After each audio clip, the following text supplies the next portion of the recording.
Good morning student, कैसे हैं? तो आपको डिफिनिट इंटीग्रेशन बता रहे हैं, तो टाइम निकाल करके सफिशिएंट आप प्रैक्टिस करें। नहीं तो ये टॉपिक बहुत ही इम्पोर्टेंट है और कहीं ना कहीं गायब हो जाएगा अगर इसमें विशेष ध्यान नहीं दी, क्योंकि आपका इंटीग्रेशन का कंसेप्ट एक अलग सिस्टम में था।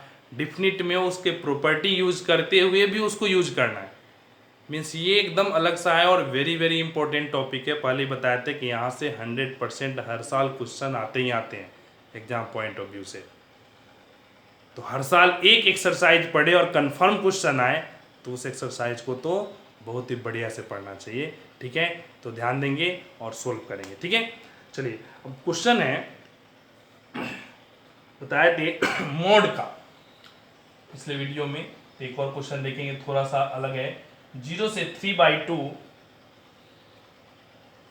0 से 3/2 x cos पाई एक्स, x cos पाई एक्स।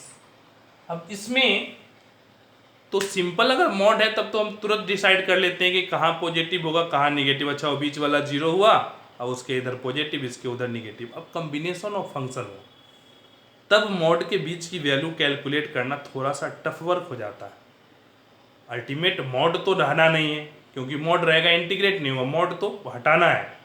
तो मॉड ऐसे तो हटा नहीं सकते कि दोनों दो डंडा खींचा हुआ दोनों को मिटा दे, मॉड हट गया। तो ऐसे तो मैथमेटिक्स में हो नहीं सकता। मैथमेटिक्स में तो मैथमेटिकल कंसेप्ट के थ्रू उसको रिमूव करना होगा, और वो कंसेप्ट क्या है? पॉजिटिव और निगेटिव। कब पॉजिटिव होगा और कब निगेटिव होगा। तो जैसे ही पॉजिटिव होगा जिस रीजन में, वो आपको रीजन फाइंड आउट करना है, फिर वो रीजन भी फाइंड आउट करना है कहाँ निगेटिव होगा। तो पॉजिटिव निगेटिव का सिचुएशन देखेंगे तो ध्यान दें। 0 से 3/2 में, 0 से 3/2 में x तो हमेशा positive, means x deciding factor नहीं है कि ये कब पॉजिटिव होगा और कब निगेटिव। x तो फिक्स है, पॉजिटिव है, हमेशा पॉजिटिव रहेगा। तो cos पाई x सब चेंज करता है। ध्यान दें, x पॉजिटिव है मींस x तो हमेशा 0 से 3। अगर यहाँ लिमिट -1 से 3/2 होता तो -1 से 0 में x भी चेंज हुआ। x पहले -1 से 0 में निगेटिव और फिर 0 से 3/2 में पॉजिटिव। अगर -1 से होता तो यहाँ x 0 से 3/2 है, मीन्स x सिर्फ पॉजिटिव ही है, x में कोई चेंज करने की सिचुएशन नहीं है। तो अब बच जाता है क्या? दूसरा cos पाई x। क्या cos पाई x 0 से 3/2 में पॉजिटिव निगेटिव है? तो ध्यान देंगे कि cos फर्स्ट क्वाड्रेंट में, याद कीजिए cos क्या होता है? 0 से 90 फर्स्ट क्वाड्रेंट में पॉजिटिव होता है, और सेकेंड और थर्ड दोनों में क्या होता है? निगेटिव होता है। तो ध्यान दें, जैसे ही 0 से अगर 1/2 डालते x की वैल्यू 1/2 तो π/2 फर्स्ट क्वाड्रेंट हुआ। लेकिन जैसे ही 1/2 से ज्यादा रखेंगे तो क्या आएगा? सेकेंड क्वाड्रेंट में जाएगा, और सेकेंड क्वाड्रेंट में क्या होता है? निगेटिव होता है। 3/2 पुट करें तो भी ये थर्ड क्वाड्रेंट में ही रह जाएगा, तो 3/2 तक क्या होगा? निगेटिव आएगा। मीन दो पार्ट हो गया। when 0 से greater than equal to x less than equal to 1/2 x cos pi x is positive. ठीक है, जब 0 से x 1/2 के बीच में होगा तो x cos पाई x क्या होगा? पॉजिटिव होगा। एंड 1/2 से greater x less than equal to 3/2 तो क्या होगा? x cos pi x is negative. समझ में आया? x cos pi x is negative. Mean दो पार्ट हो गया, एक इसमें एक पॉजिटिव और एक इसमें एक निगेटिव। और ये पॉजिटिव निगेटिव कैसे होगा ये खुद कॉमन सेंस लगा कर सोचना होगा। ठीक है, और उसमें सारे ट्रिगोमेट्री और नॉर्मल इनइक्वालिटी सारे यूज हो जाएंगे। That means cos pi x देखें, ये पॉजिटिव है, ये भी पॉजिटिव, दोनों पॉजिटिव आ गया। बट इसमें cos पाई x निगेटिव है, ये पॉजिटिव, तो क्या आया? एक निगेटिव, तो निगेटिव आया। तो दो पार्ट हो गए, 0 से 1/2 तो यहाँ x cos पाई x क्या हो गया? पॉजिटिव। अब -1/2 से 3/2 क्या आएगा? x cos पाई x, ये क्या होगा? निगेटिव होगा। समझ में आया? नहीं आया? क्लियर हुआ? ठीक है। अब जैसे ही आप ये दो पार्ट सेपरेट कर दिए तो आपको क्या करना है? इंटीग्रेट करना है। क्या करना है? इंटीग्रेट करना है। ठीक है, तो याद कीजिए u into v, x cos pi x का इंटीग्रेशन u इंटू वी। तो सोल्व करेंगे, पहले एक को देख लेते हैं। x कॉस पाई एक्स का इंटीग्रेशन माइनस x का डिफरेंशिएशन 1 dx बाई dx और integration of cos pi x. ठीक है, एक पार्ट करते हैं, दूसरा पार्ट में डायरेक्ट यही वैल्यू पुट कर देंगे। ठीक है, -1/2 से 3/2 एक्स कॉस पाई एक्स। ठीक है, क्योंकि दोनों इंटीग्रेशन तो सेम है, सिर्फ लिमिट चेंज करना है।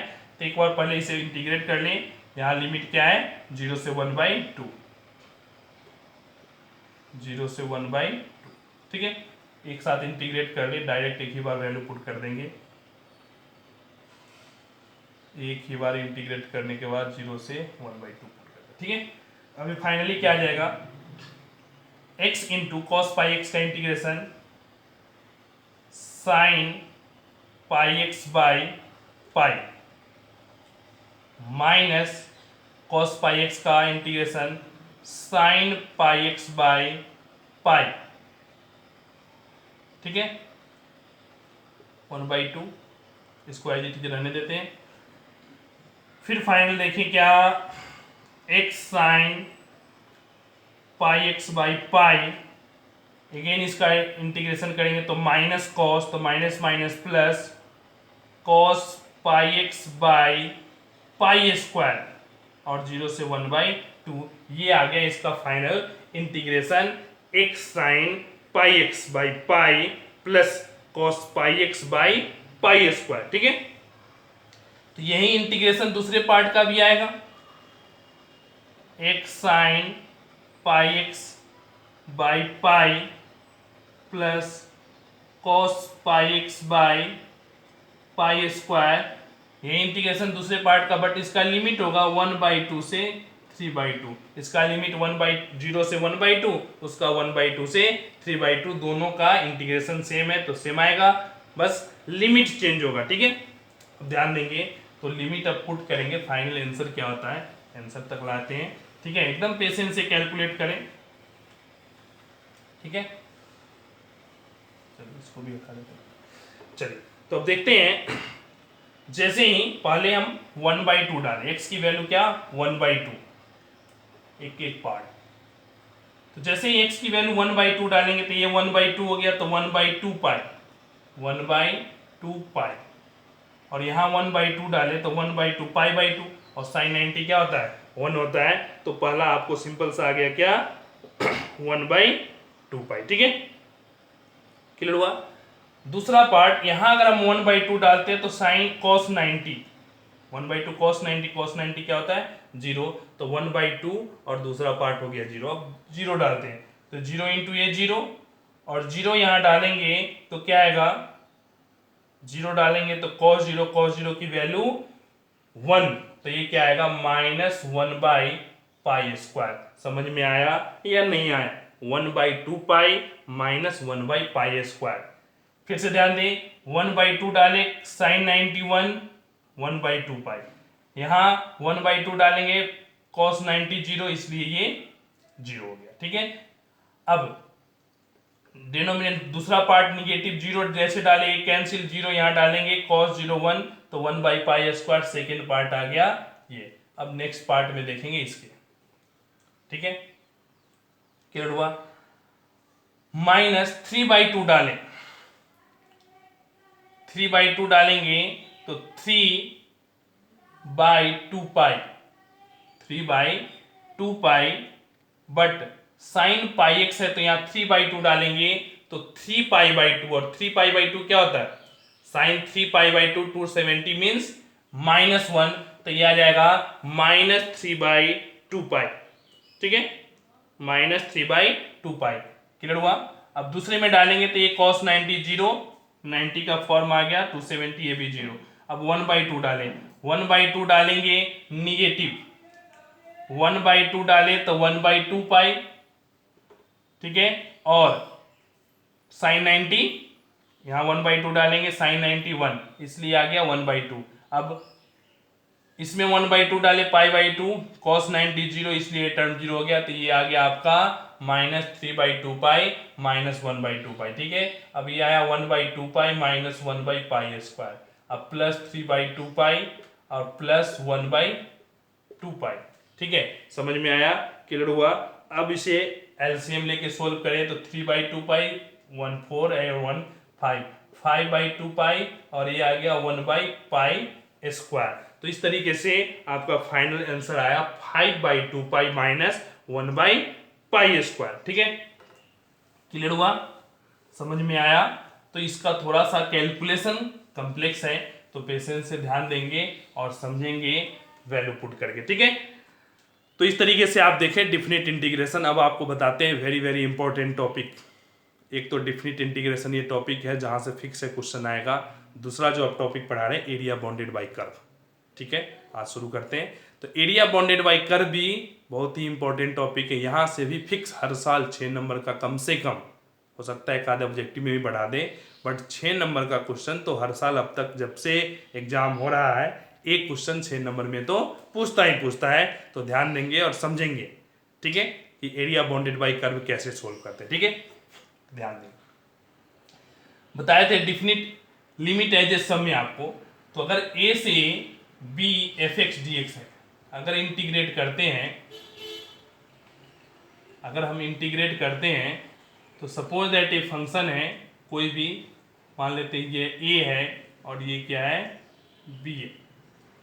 तो अगर फंक्शन x के फॉर्म में है, dx x के रिस्पेक्ट में अगर इसको इंटीग्रेट करते हैं तो फंक्शन लिमिट क्या है a से b, तो लिमिट a से b जो लिमिट है वो फंक्शन और लिमिट इसके बीच का हमेशा क्या देता है, एरिया देता है। ध्यान देंगे, जब भी हम इंटीग्रेट करेंगे तो ये क्या देगा, इसके बीच का एरिया कैलकुलेट करके देगा। ध्यान दें, फंक्शन x का फॉर्म फंक्शन है, अगर x के फॉर्म में इंटीग्रेट करते हैं तो x एक्सिस के द्वारा बाउंडेड एरिया देगा, और अगर क्वेश्चन यही है a से b और फंक्शन चेंज हो गया फंक्शन ऑफ y dy, तो क्या देगा एरिया। जैसे अगर ये फंक्शन है तो y में अगर ये a है ये b है और ये फंक्शन y है, y का फॉर्म में आ गया dy के रिस्पेक्ट में, तो ये क्या देगा, y के फॉर्म में y एक्सिस के साथ एरिया देगा। मींस यहाँ दो कंसेप्ट आया,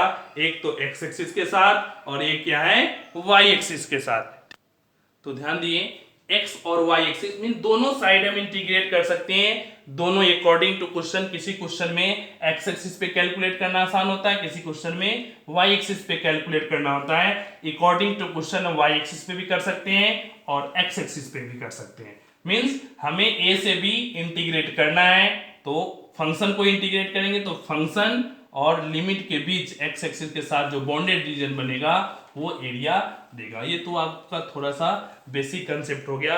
अल्टीमेट मैथमेटिक्स है, जब तक आप क्वेश्चन सोल्व नहीं करते आपको क्लियर नहीं होगा। तो जैसे ही सबसे पहला क्वेश्चन बताते हैं सिंपल सा, y equal to x graph है, y इक्वल टू एक्स क्या है, ग्राफ है, और लिमिट क्या है, x इक्वल टू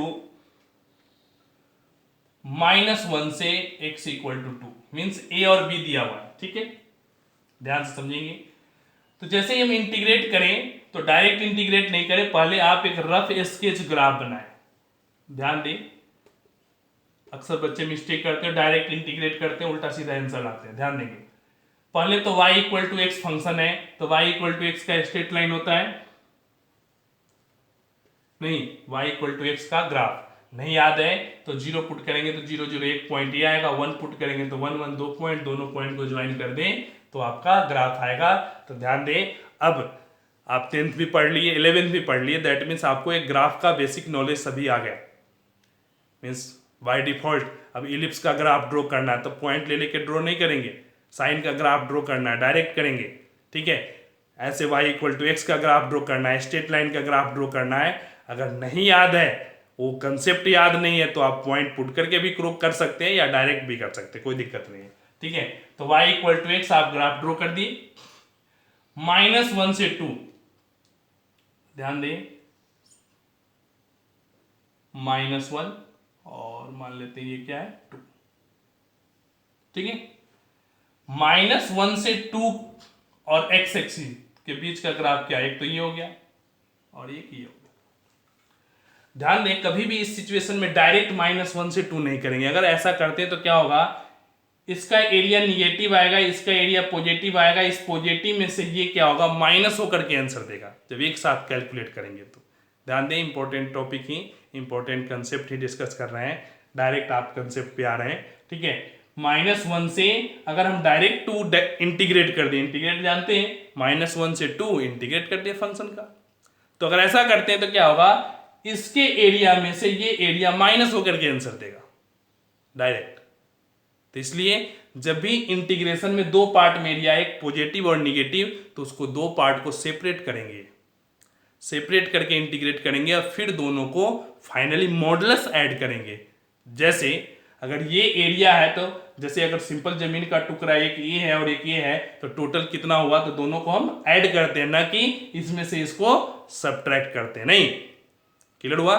तो वैसे ही यहां हम अलग अलग पार्ट में इंटीग्रेट करेंगे, जैसे -1 से 0 x dx अब +0 से 2 x dx। ध्यान दें, एरिया पॉजिटिव आए या निगेटिव, एरिया हमेशा क्या होता है, पॉजिटिव होता है। कैलकुलेशन में वो पॉजिटिव आए तो भी हम ऐड करेंगे, निगेटिव आए तो उसका मॉडुलस ऐड करेंगे। Area should be always positive. याद कीजिए, डिटरमिनेंट में भी पढ़े थे, लास्ट एक्सरसाइज जो क्या था, 1/2 x y1, जो इक्वेशन निकालने के लिए x1 y1 1, x2 y2 1, x3 y3 1, 3 point से एरिया कैलकुलेट करने के लिए डिटरमिनेंट फॉर्म में। नहीं तो वहां भी क्या लगती थी, एरिया ऑलवेज पॉजिटिव। अगर 35 स्क्वायर यूनिट एरिया गिवन है तो हम प्लस माइनस दोनों कंडीशन लेते थे अननोन कैलकुलेट करने के लिए, मीन दोनों पॉसिबिलिटी हो सकता है। ठीक है, मीन्स एरिया हमेशा जो आंसर है वो हमेशा पॉजिटिव होगा। अगर आंसर से कैलकुलेट करना है तो दोनों ऑप्शन लेते हैं, अदरवाइज हमेशा पॉजिटिव लेते हैं। ठीक है, तो जब भी हम कैलकुलेट करें तो हमेशा पॉजिटिव आना चाहिए। x का इंटीग्रेशन x² 2, -1 से 1, x² 2, 0 से 2। जैसे ही आप सोल्व की, सॉरी -1 से 0 है और 0 से 2, अब इंटीग्रेट किए इसको तो 0 पुट करेंगे 0, अब -1 पुट करेंगे 1/2, तो ये क्या आया, निगेटिव आया 0, सेकेंड माइनस में x² 2 निगेटिव, बट हमें एरिया क्या लेना है, हमेशा पॉजिटिव लेना है। यहाँ 2 रखेंगे, 4/2 -0, ठीक है, तो ये आया 1/2 प्लस 2, फाइनली क्या आ गया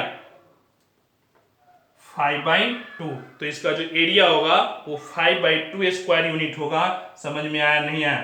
ठीक है, पहले ही बार बार रिपीट कर रहे हैं, area should be always positive. अगर आप पॉजिटिव एरिया नहीं करते हैं फिर आपका काम ही सही नहीं है। समझ में आया? ऑलवेज पॉजिटिव होना चाहिए, दोनों एडिशन के फॉर्म में होना चाहिए, तभी सोल्व हो पाएगा, नहीं तो नहीं होगा। ठीक है, अगला देखेंगे। नेक्स्ट क्वेश्चन है, अगर ऐसे ही स्ट्रेट लाइन है, जैसे y = 3x + 2, y = 3x + 2 और इंटीग्रेट करना है -1 से 1 के बीच में।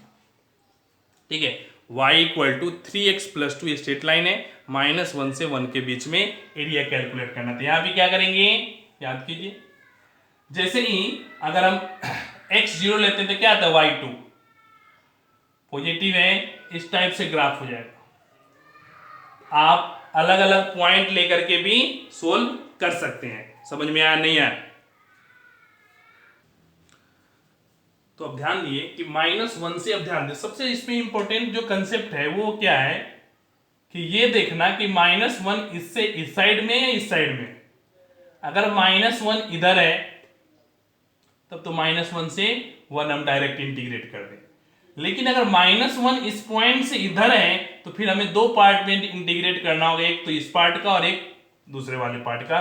तो ये तो क्लियर है, पॉजिटिव 1 होगा यहाँ, क्योंकि हम रफ स्केच करते हैं, ये एग्जैक्ट नहीं है, रफ है, तो हमें ये डिसाइड करना ज़्यादा बेटर है और ज़्यादा कंसेप्चुअल है कि पॉइंट एग्जैक्ट हम क्या करेंगे। यहां आप थोड़ा आगे पीछे पॉइंट रख ले, कोई दिक्कत नहीं है, क्योंकि अल्टीमेट आपको यहां से यहां इंटीग्रेट करना है, बट ये पॉइंट मैटर करता है कि ये क्या है। तो अगर ध्यान दें तो ये पॉइंट कब आएगा, जब y एक्स एक्सिस पे क्या होता है, एक्स एक्सिस पे y की वैल्यू 0, तो y की वैल्यू 0, तो y इक्वल टू अगर 0 लेंगे तो 3x प्लस 2 इक्वल टू 0, तो x की वैल्यू क्या आ गया -2/3, x की वैल्यू क्या आ गया -2/3।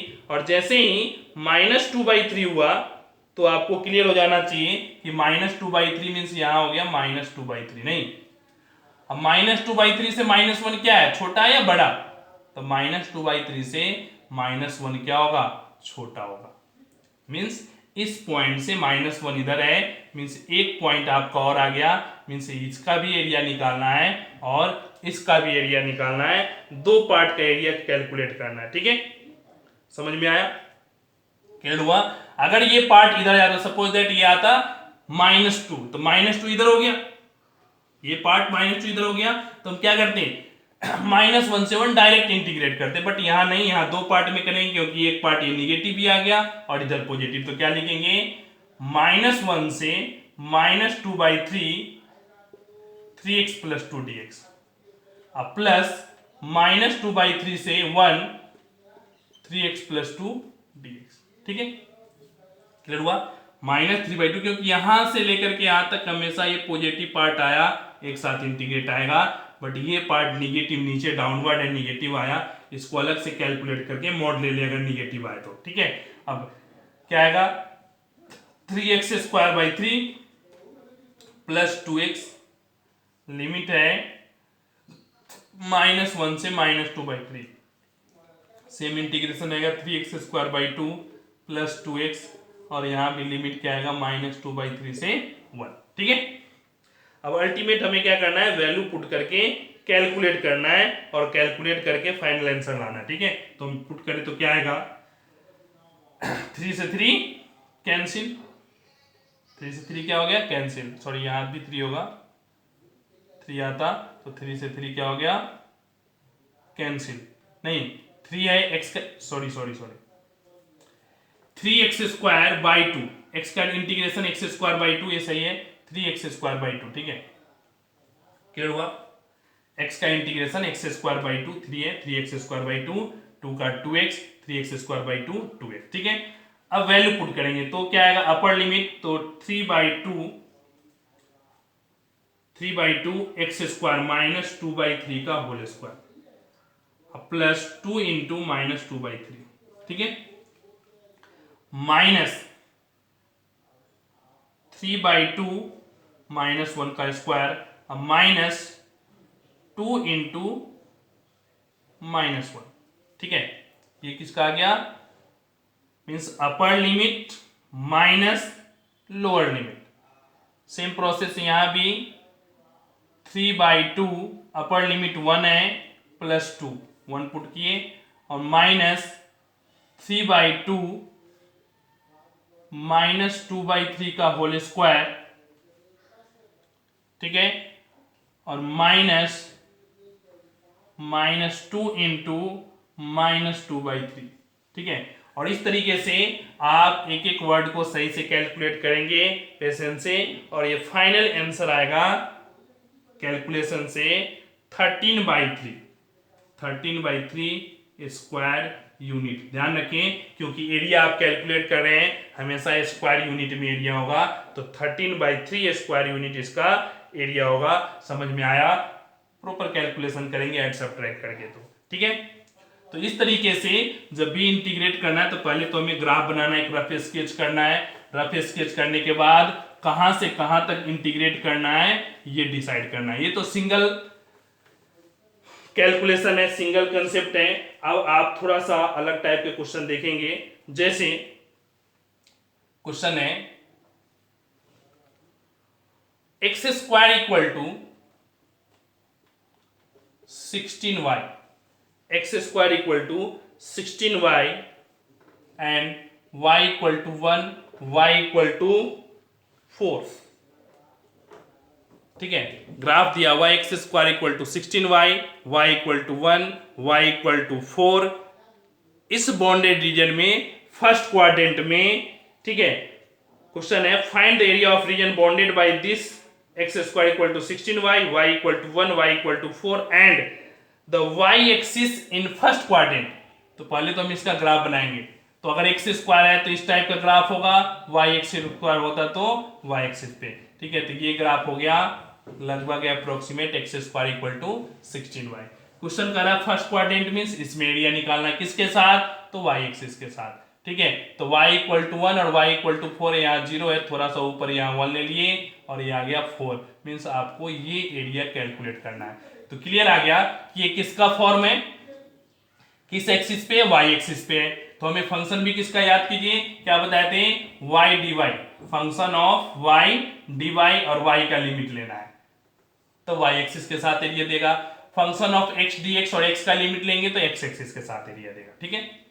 अब यहां इंटीग्रेट करेंगे कहां से कहां, 1 से 4, 1 से 4, तो y की वैल्यू, x की वैल्यू क्या आएगा, रूट अंडर 16y, तो x की वैल्यू क्या आ गया, 4 रूट y, नहीं तो पुट करेंगे 4 रूट y dy, यही इंटीग्रेशन होगा। अब इसको इंटीग्रेट करेंगे तो 4 रूट y का इंटीग्रेशन याद कीजिए, y के पावर 1/2 प्लस 1, 1/2 प्लस 1, लिमिट 1 से 4, फाइनली क्या आ गया 4, एलसीएम लेंगे 3/2 तो ये आएगा 2/3, y का पावर 3/2, लिमिट 1 से 4, ठीक है। अब कैलकुलेट कर दे फाइनल,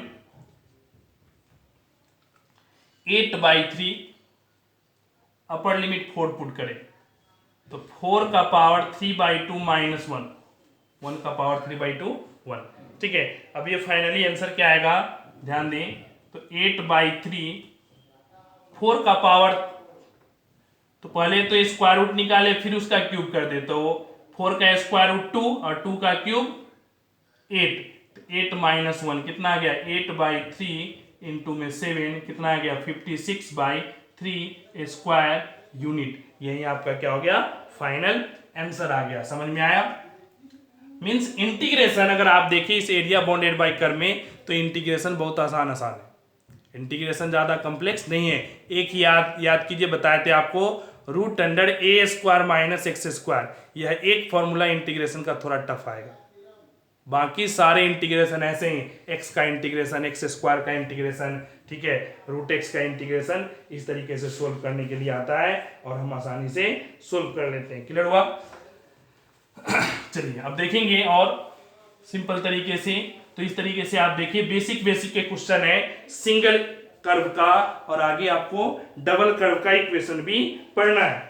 समझ में आया नहीं आया, अभी तो सिंगल आपको कर्व बता रहे हैं कि कैसे हम सोल्व करते हैं, अब आगे आने वाले टाइम में आपको डबल कर्व का भी इक्वेशन पढ़ना होगा, means area bounded by two curve, area bounded by two curve. जैसे अब अगला क्वेश्चन देखते हैं, y equal to 9 minus x square, थोड़ा सा अलग है, y equal to 9 minus x square और एरिया क्या है, 0 से greater than x less than equal to 3, इसके बाउंडेड एरिया निकालना, ठीक है। इस include between the curve and x axis, ठीक है, कर्व और एक्स एक्सिस के बीच का एरिया, ठीक है। ये हो गया एक्स एक्सिस, ये हो गया y axis. 9 minus x square, तो याद कीजिए माइनस एक्स स्क्वायर का ग्राफ क्या होता है, नीचे डाउनवर्ड,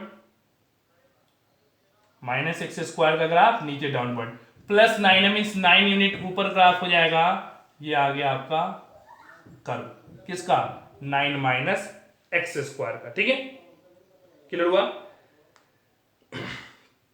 अब अगर फर्स्ट क्वाड्रेंट में देखते हैं तो ये वाला एरिया हो गया किसके, तो हमें ये देखना है कि x तो ये 0 आ गया, ये पॉइंट कितना आएगा, मींस y 0 कब होगा, y 0 कब होगा, जब x 3 होगा, 3 का स्क्वायर 9 माइनस 9 0, तो ये पॉइंट क्या गया 3। ऐसे भी 9 minus x square equal to 0, तो 9 इक्वल टू एक्स स्क्वायर, तो x इक्वल प्लस माइनस 3, तो ये प्लस 3 होगा और ये माइनस 3 होगा, मीन दो पॉइंट है जहां y 0 होगा, ठीक है। हमें अगर फर्स्ट क्वाड्रेंट में कैलकुलेट करना है तो सिर्फ इसे कैलकुलेट करेंगे, लिमिट क्या लें, 0 से 3, कर्व का इंटीग्रेट, कर्व क्या है 9 माइनस एक्स स्क्वायर, ठीक है। अगर x के फॉर्म में है तो x एक्सिस के साथ एरिया देगा, y के फॉर्म में लेंगे तो y के एक्सिस के साथ एरिया देगा। तो 0 से 3 9x minus x Q by 3, limit लेंगे 0 से 3, क्या आएगा 27 माइनस, ठीक है 9x और एक्स स्क्वायर का एक्स स्क्वायर बाई 3, तो 27 और माइनस 9, ठीक है सोल्व किए क्या गया 18 स्क्वायर यूनिट। समझ में आया नहीं आया? 27 माइनस 9, जीरो रखेंगे दोनों केस में जीरो आएगा, 27 माइनस 9 18 स्क्वायर यूनिट। तो इस तरीके से आप देखें कि 9 माइनस एक्स स्क्वायर का भी एरिया हम कैलकुलेट आसानी से कर लिए। ठीक है, समझ में आया नहीं आया? अगर हम देखते हैं और भी अलग अलग टाइप के क्वेश्चन है, इसमें ही देखते हैं थोड़ा सा अलग सा।